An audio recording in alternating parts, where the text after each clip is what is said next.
bringing you up to date on all the action from a busy weekend of women's soccer. This is USL Super League Game Week on SiriusXM FC. Welcome into Game Week on SiriusXM, joined as always by Marion Crowder. I'm Anna Witte. Well, it was an eventful Week 16 in the Super League. Fort Lauderdale got a must win. There is a new club coming into the Super League in 2025 and 2026, and a coach parted ways. A lot happened, Marion, in the Week 16. But before we get to all of that, Christmas is here. December is here, Marion. I want to hear, where are you shopping? Where are you getting the gifts? What are you asking for this year? Well, first of all, I have a bone to pick with everyone making announcements right now because, the holidays are enough, right? The holidays are the busiest time. Everyone's stressed. You're going to see family members that, some of you probably can't stand. Some of you probably haven't seen them forever, so you got to have the long conversations. What have you been up to? What's the plan for your life? Everyone's stressed. Work is stressful, right? Mm-hmm. Everyone's stressed, and everyone's just deciding we're going to add to that stress, and we're going to make club announcements. We're going to mutually part ways with head coaches. We're going to do all things. So first of all, I just had to get that out let everyone know I'm unhappy. I'm unhappy. Okay.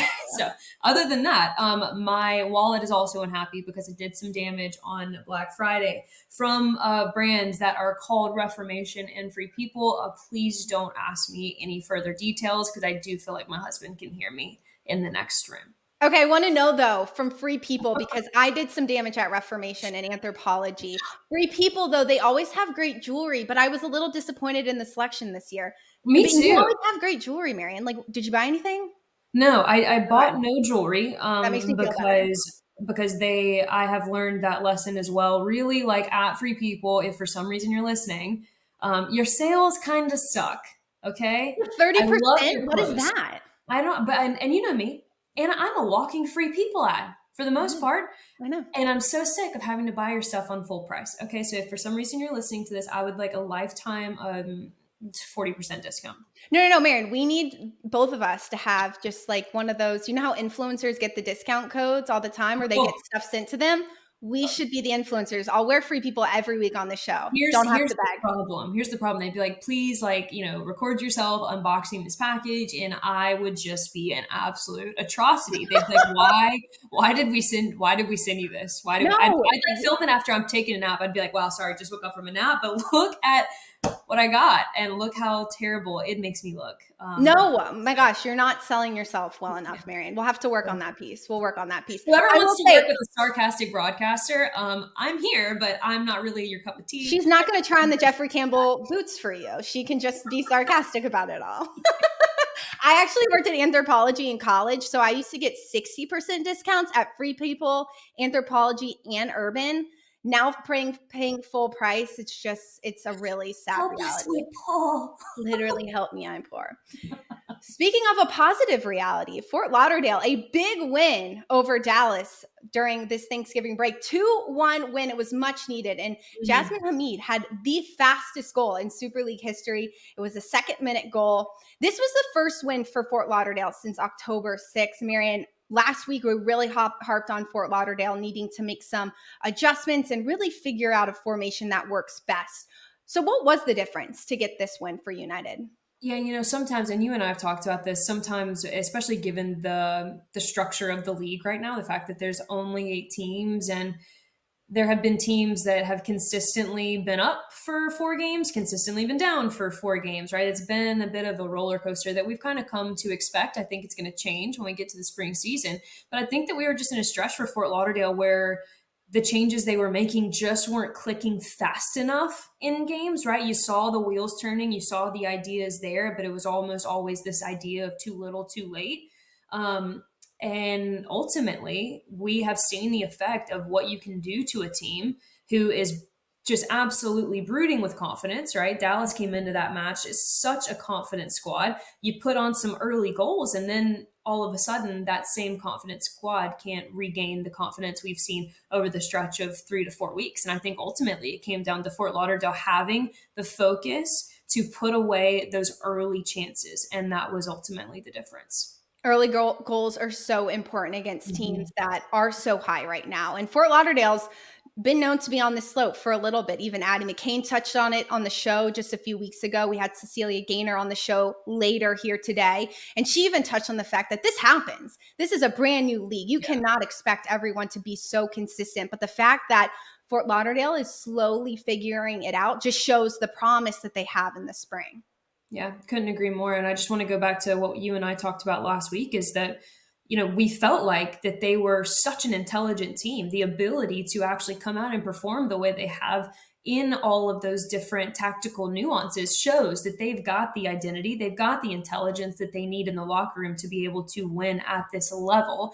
It was really just the lack of focus in front of goal and changing this idea of, hey, we're a team that we know we've got some game changers. So because of that, we know that we're going to have a ton of opportunities. I felt like in this match, they flipped that focus and they knew, hey, the first opportunity we get, absolute banger, Jasmine Hamid, my goodness gracious. And then obviously they're able to close it out. But I think that you don't get that second-minute goal. You give Dallas a chance to play themselves into that match. And it's a very different conversation as opposed to getting an early lead, letting your back line breathe a little bit, and then being able to dictate how the game is played from there. Congratulations to Coach Mears and to United. They'll take on Spokane this upcoming weekend, looking to continue on that winning streak. DC Power is in an interesting position. A week ago, they announced that they mutually parted ways with their head coach, Frédéric Brillant. Assistant coach Phil Nana will serve as an interim head coach until DC Power conducts a permanent head coach search after the new year. DC was coming off a win last week against Fort Lauderdale. Before this announcement was made, there is only one game left in the fall schedule against Lexington. And right now, DC Power is not in a bad spot. They're in the 6th spot. So it is really interesting timing for DC Power and Coach Brillant to make this decision, because the statement did read a mutual parting of ways. It is very interesting. And I just want to be transparent with our listeners, right?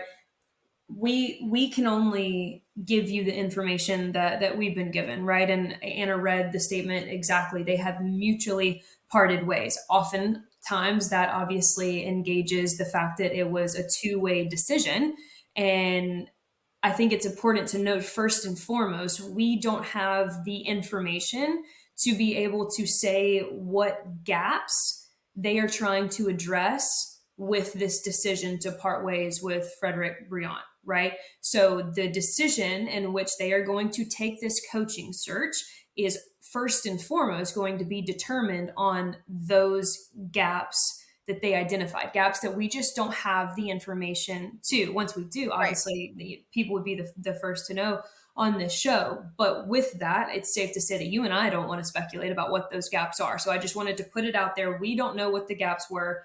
We don't know what was identified and the reason that was needed to the mutual parting of ways. But I do want to kind of paint the picture of the structure of this DC Power team, Frédéric Brillant, and maybe just leave some breadcrumbs about potentials that could go.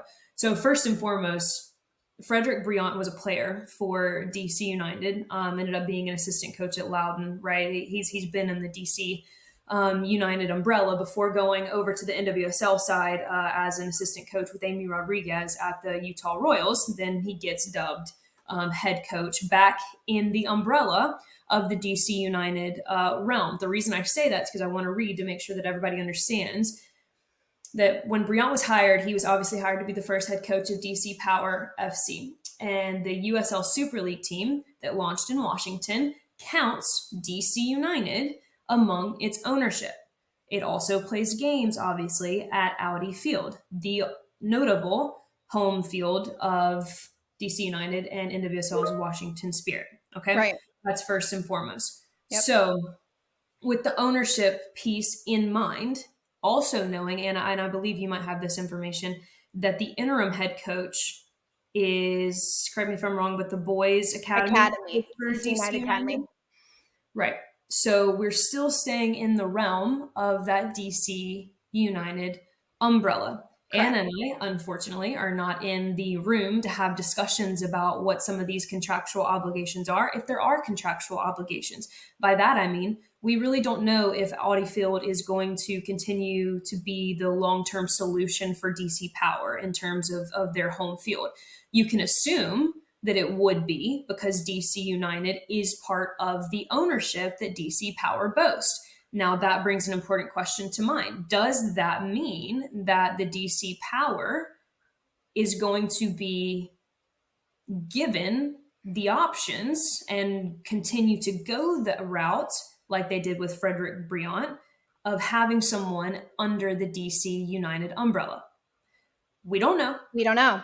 We don't know. And I haven't heard anything. It's just a breadcrumb, and it's just to paint the picture of the decisions that led up to and how those decisions are all connected, right? That's all we're trying to do here. And what's important too is DC Power has this weekend off. And so they're going to have time to kind of structure for the players to get organized, for Phil Nana to get organized, and how they now want to take this heading into the spring. Also, it's really important to know that no permanent decision will be made until after the new year, or a search will be conducted till after the new year. One thing that stood out to me, I was a sideline reporter on the first ever Super League game. Marion, you were on the broadcast call as well, but I was talking with DC Power's president and part owner in Jordan Stewart. He showed up to the game in Carolina, and he was just blown away by how many people had shown up for the first ever Super League game here in Charlotte, North Carolina, and was just amazed at how much this team in Carolina had already gotten the support from their community. And Stewart said, wow, we have a lot of work to do. We need to make sure we're getting, butts in the seats. We want to make sure we're getting fans to our games, and we want to make sure our team is excelling on par with every other club in the Super League.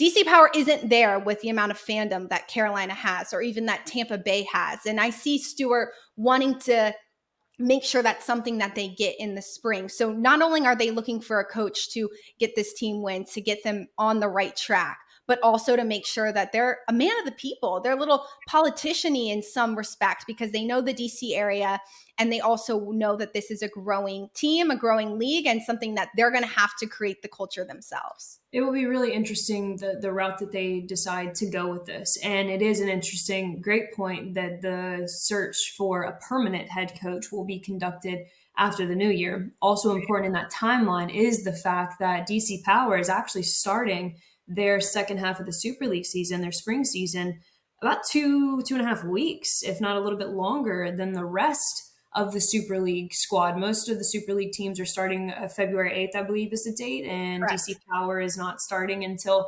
the 23rd, with their next game being not until March 6th, March 8th. And so all that to say, it's not absurd to think that DC Power will actually be the team that looks the most different come the spring season. And I mean that in a multitude of ways. Obviously, there is a chance anytime, let's not be naive here, right? Anytime that there is a permanent head coaching search being conducted after the interim is named, there is a often high likelihood that the interim is not going to be the same as the permanent head coach. Okay. Correct. So there is a possibility that this could be an entirely new coaching staff come the new year. What does that coaching staff do with the current players in the locker room? Make decisions. Make decisions. With And the those ownership decisions, exactly, those decisions are also going to have ownership conversations. Right. What kind of money do we have? What kind of resources do we have? What's fitting my vision as a head coach that I'm seeing actively on the field, right? So there's another kind of trickle down effect to this. And then the last part of it is that they actually have the most time. And I want to be clear, I'm not saying any of these are good or bad things. These are just the ways of reality. Life, right? These are reality. These are factors, but they also bringing you have up to date on all the action from a busy weekend of women's soccer. This is USL Super League Game Week on Sirius XM FC. Aligned on how they want the spring season to play out, because they don't start for an extra 2 to 3 weeks before or after everybody else. So all important things to note. And I want to go back to your comment about the culture. DC is a really interesting place, right? We know this just from covering the women's game for so long. We also cover the men's side of it, right? And we see that DC is a market that is highly saturated, but is not patient, right? It's not a patient place. It's a place where the expectations are high and the expectations are very, very quick. And so while there is a little bit of shock to me that they made this mutual decision with only a couple games left to end this part of the season, it's also not a shock to me because of the expectations around that market and soccer. Not a shock either, but when you look forward into what DC needs on top of the culture piece, on top of the personality piece, you also look at how young this DC Power team is and how many young players that they want to have on this roster from the DC area. They have to have experience with youth and understanding the balance of when to play them and not to play them, similarly to Coach Poole here in the Carolinas. So there's so many moving pieces for DC. And this will be really interesting to see how they move forward, even if they decide to stick with Coach Nana in the spring season. And then maybe next 2025, 2026 season, maybe just slate all brand new. But we'll definitely be following how DC Power makes this decision going forward. But we still have a lot to talk about. A new club coming into the Super League next season, and Celia Gaynor joins the show from Fort Lauderdale. Stick with us. It's Game Week on SiriusXM.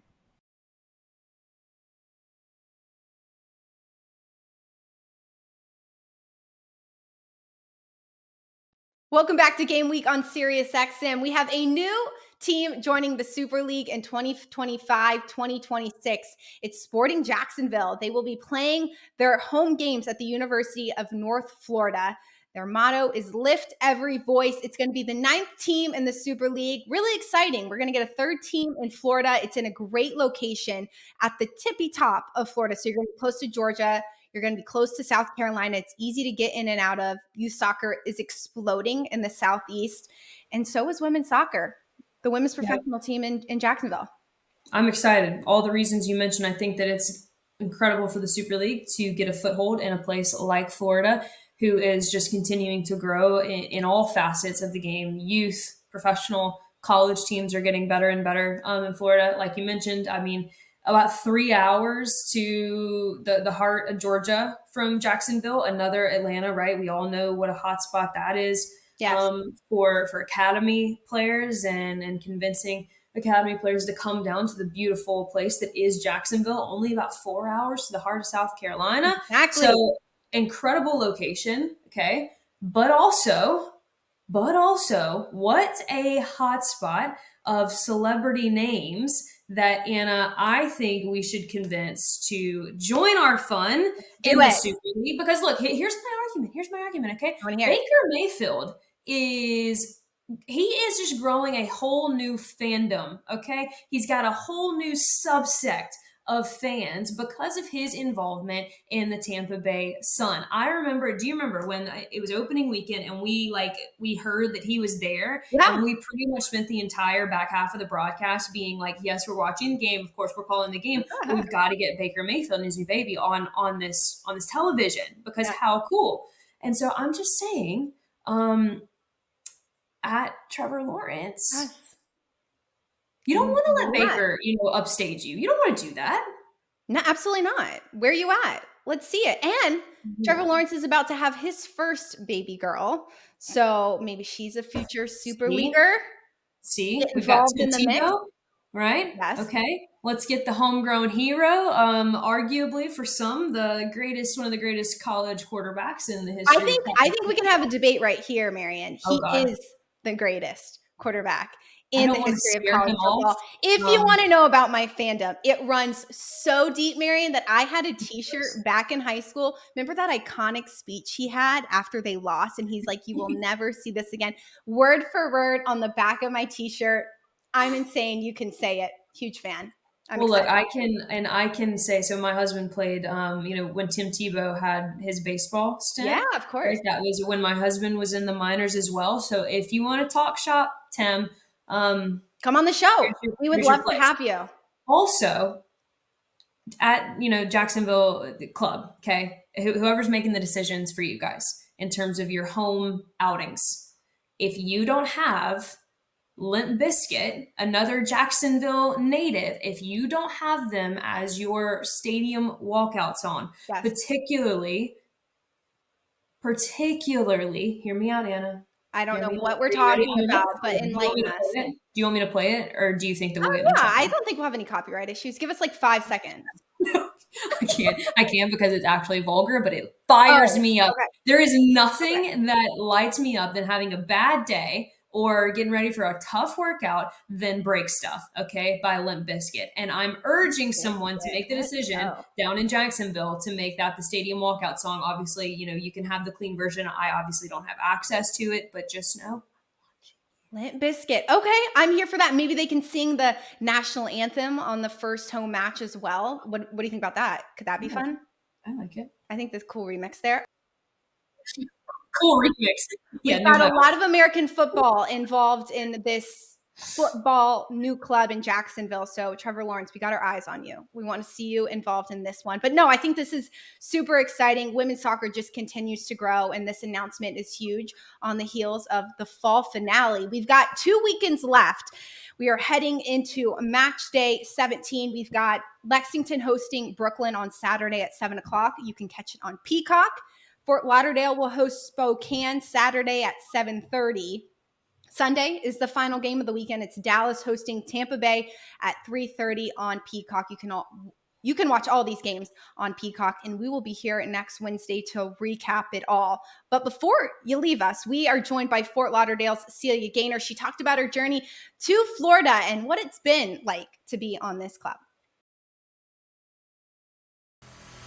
Bringing you up to date on all the action from a busy weekend of women's soccer. This is USL Super League Game. Welcome back to Game Week on SiriusXM. We are now joined by Fort Lauderdale's center back Celia Gaynor. Celia, thank you for joining the show. You've had an incredible 2024. First, you were drafted to the Chicago Red Stars after graduating from Michigan State. Then you signed with Fort Lauderdale. You kick off your professional season this year in 2024. When you look back at 2024 as a whole, what was the most important piece for you as a soccer player?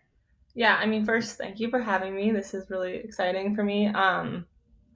Yeah, I mean, I think you can find like big pieces in all of it. I don't know if there was like one specific like moment where I was like, this is the most important, but I think every phase of this year has helped me grow.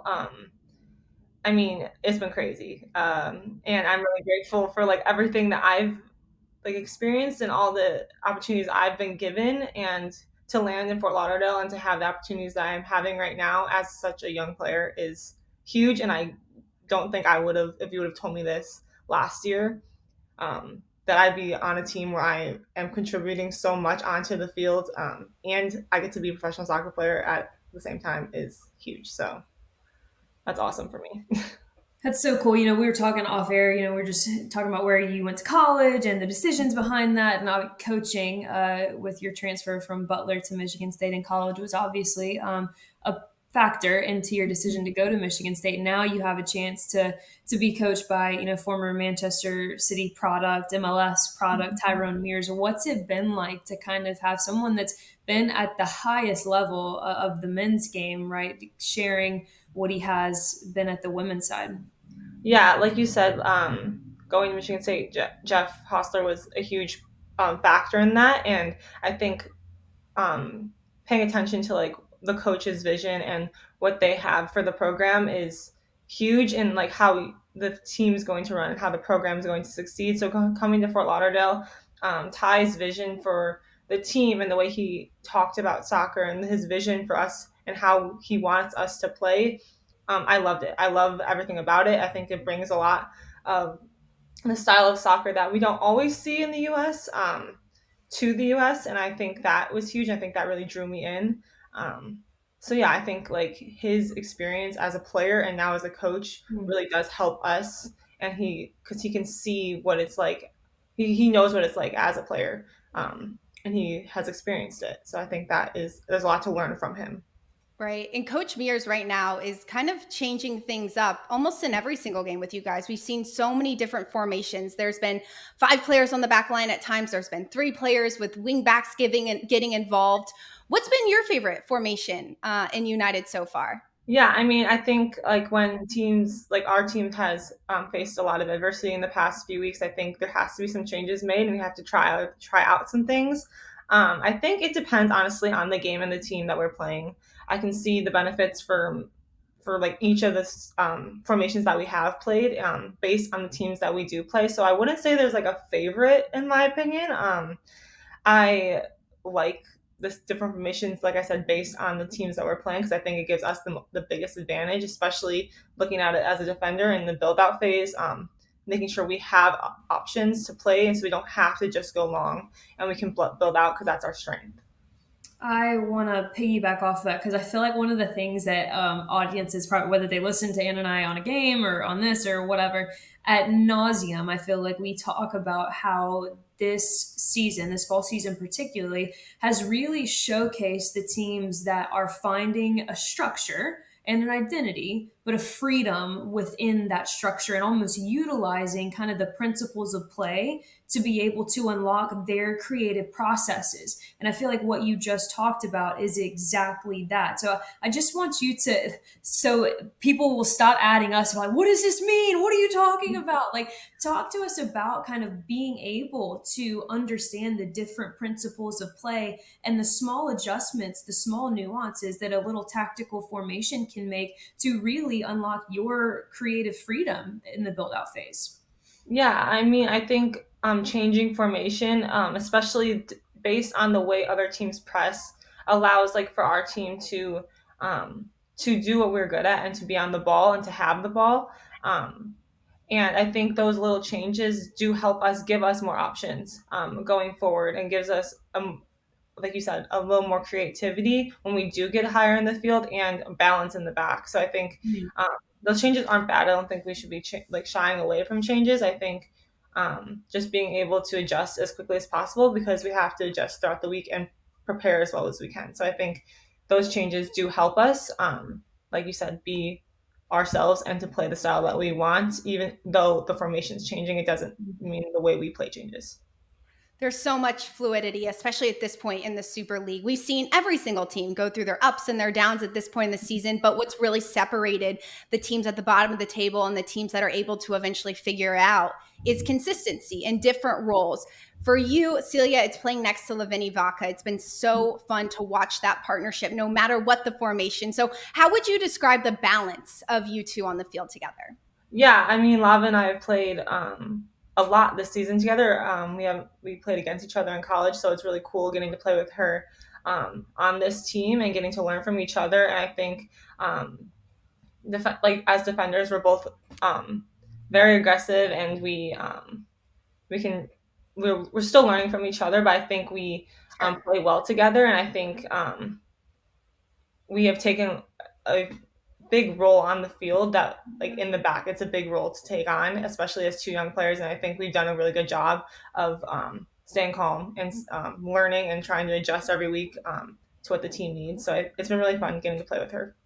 That brings up like such an interesting point because, you know, throughout this league, and I've obviously had the chance to do this week in, week out, we get to know you guys on a deeper level. So does our audience. But you also find that there are definitely relationships that existed before the Super League in a much different way. And it just kind of brings to mind, like, the question is, we're kind of looking back, right, on like what the fall season has been like.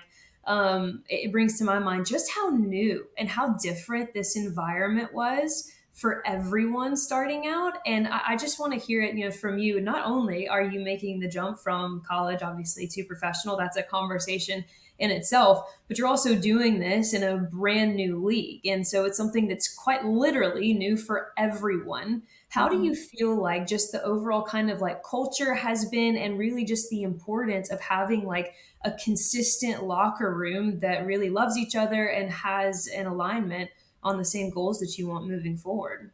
Yeah, I mean, it's a really unique situation to be in, going to a whole new league, and every team is brand new, so everyone needed to get to know each other, know each other's names, where we're from, like all the basics, you know, like all of that needed to get out of the way first, and then just getting to play with each other. And I think every week, it's a lot to expect every team to have it all figured out really quickly, and I don't think that's even a realistic thing to say. But I think for our team, every week we've been getting better at getting to know each other and getting to know the way each other plays and playing to our personal strengths for each player. And I think that's something that is, you might get looked over as Yes. when you're watching, like you don't realize this is so new. And I think every team has done a good job of growing every week, and especially our team. I think we're doing a good job of getting better every week, and by getting to know each other better. You have 14 games in the fall, then you take this 2-month break and you have 14 games in the spring. Now, Celia, I know you have 2 more matches before the fall schedule wraps up, but what is your plan for that 2-month break? Any fun vacations? What are you going to be doing to stay in shape? I know you're from Michigan. Like, are you going to go back home? What's the plan? Yeah, I'm planning on going home. I'm going to use that time to spend it with my family and my friends. I train with Next Level Training in Michigan, so I'm definitely going to be there a lot. I live there basically when I'm home, and I get to see all my friends that are also on break, so that will be really fun, and I think that's really refreshing to see all of them. But yeah, just going to be home. I am very excited to hang out with my dog and my family and all of that. No, we've talked to some international players. We've obviously talked to domestic players as well, but like the culture change even from Michigan to Fort Lauderdale, Florida is very different. Mm-hmm. What's been something that has surprised you that you've enjoyed about living in Florida for the first time? Let me think. I think stumped her. You have. I don't know. I mean, I think really weather this week. I was gonna say like nothing really surprising. I think I knew that the beach would be fun to go to, so that wasn't like a surprise to me. But like the fact that it's like people's normal everyday lives, is like, right. That maybe is the most surprising. But like I knew that would be good. Like like I knew that would be a good change. Have you enjoyed the food? The food's good. I mean, the food's similar to like Michigan. I don't know. Really? It's actually really not that different in Michigan and Florida. I don't know, unless I'm missing something. Maybe a few more tacos in Florida compared to Michigan. Sure. I do like a good taco, so maybe. What's your favorite taco? I would say I'm really into, I don't know how to say it, the birria. Is that how you say it? With the little sauce. Yes, I know what you're talking about. I'm spelling it in my head, and I'm not going to say it because I don't want to be like, no, it's BIRRIA, and it comes with like the little sauce. Those are good, but they're a little green, so I can't have that. Maybe like one of those. I don't know. I like trying a bunch of types. I'm not. Yeah, I mean, you have to. You're in a new environment. Got to try all the new things.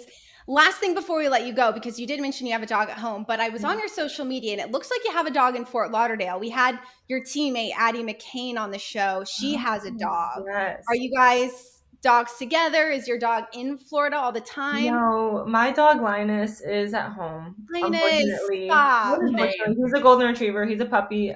He's home. But yes, Addie's dog Murphy, I freak out every time I see Murphy. I haven't seen Murphy actually in a few weeks, so it might be time for me to pay a visit to Addie's house and see Murphy because I love Murphy. But wait, I want to ask one more in the spirit of the reflective season that we're in. Celia, what's been the biggest thing that you've learned from your college playing days to now being a professional that you want to tell the college athletes or your younger self, whatever it is? I would say that you just have to take it day by day. I think it's easy to get caught up in what's next or like what the future looks like, and that's not in your control at all. And I think even worrying about next week doesn't make any sense. And I'm learning that. I think worrying about literally today and the training session that you have next and preparing yourself and making sure you're ready for that will get you where you want to be, and you don't have to worry about anything else. As long as you do what you have to do on that day, you'll be good. That's what I'm learning. Love it. Those are great words. Honestly, one small step every single day will definitely get you where you want to go. Celia, thanks so much for joining us. Good luck against Spokane this weekend, and I'm sure we'll chat with you soon. Yes, thank you guys for having me. Thanks. Thanks so much for joining us this week on Game Week. You can catch every single match this weekend on Peacock, and you can catch Marion and I every single Wednesday on the SiriusXM app or on YouTube on USL's page. Until then, we'll see you next week. Have a good one. You've been listening to USL Super League Game Week on SiriusXM FC.